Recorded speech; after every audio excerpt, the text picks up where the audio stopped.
So ngayon guys, may tuturo kasi yung napakalupit na application na talaga makakatulong para tumagal malowbat at maging makunat yung battery ng phone natin. Yun kasi kadalasan yung nagiging problema ng may mga cellphone, sobrang bilis malowbat at once na naglaro ka lang ng games, automatic guys, mga ilang oras or ilang minuto lang lowbat na kagad. Ngayon guys, ituturo ko sa inyo yung legit application at hindi lang basta-basta application to kasi nga nasubukan ko na at talagang proven na talagang nagpapakunat ng battery sa phone natin. Kaya niya extend yung battery ng phone natin ng up to 3 days. Pero nakadepende pa rin yon sa paggamit ng ating cellphone. Make sure lang guys sa panoorin nyo yung video hanggang matapos para malaman nyo kung ano yung application na yon at kung paano gamitin. So una natin gagawin, pumunta tayo sa Play Store. So click lang natin tong Play Store. Once nandito na tayo sa Play Store, pumunta naman tayo sa search bar or search engine sa taas. So eto yon, click lang natin. Then i-type natin dito yung pangalan ng application. So i-type natin yung Hibernator. Yan guys, yung ita-type nyo, uulitin ko, Hibernator. Once na ma-type nyo na, search nyo lang. Para ma-search yan, tap lang natin itong magnifying lens sa baba. Click natin. Automatic lalabas yan sa pinakaunang result. So, eto siya. Click lang natin yan. Ito yung hahanapin natin sa Google Play Store. Hibernator. Kung makikita nyo, meron na siyang 1 million plus downloads. So, napakarami na talaga yung nagda-download sa kanya. At kung makikita nyo yung ratings niya, meron na siyang 4.5 ratings and stars. Ibig sabihin lang talaga, legit na legit yung application kasi marami nagre-rate sa kanya. Una natin gagawin, kailangan natin i-download at install itong app. Once na ma-install na natin, open lang natin. Click open. Sa unang bukas ng application, ito kagad yung makikita nyo.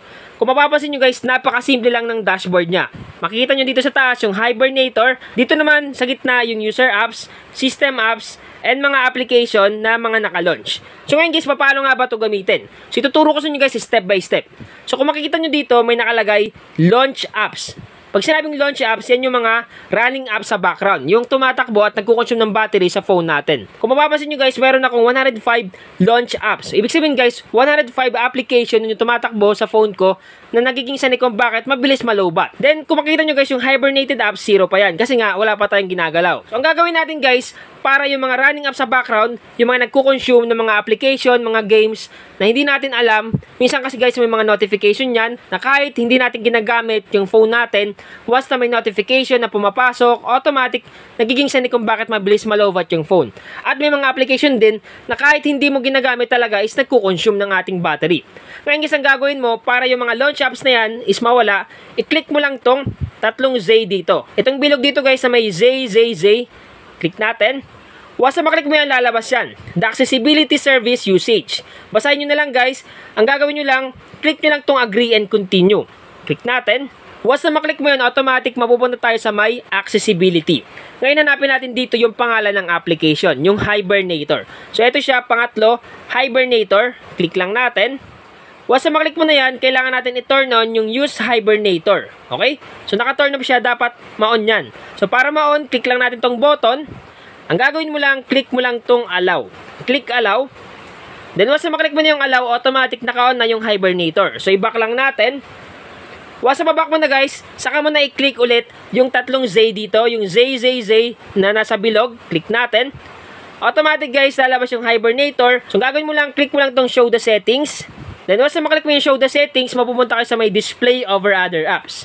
Then hanapin ulit natin dito yung pangalan ng application, which is Hibernator. So scroll down lang natin. So ito siya. Click lang natin ulit. Then i-on natin dito yung allow display over other apps. So para ma-allow yan, click mo lang tong button.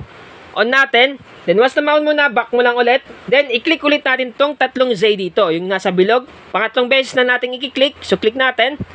Automatic guys, mag-hibernate na yung application. Yung mga launch apps or mga running apps sa background is isasarado niya.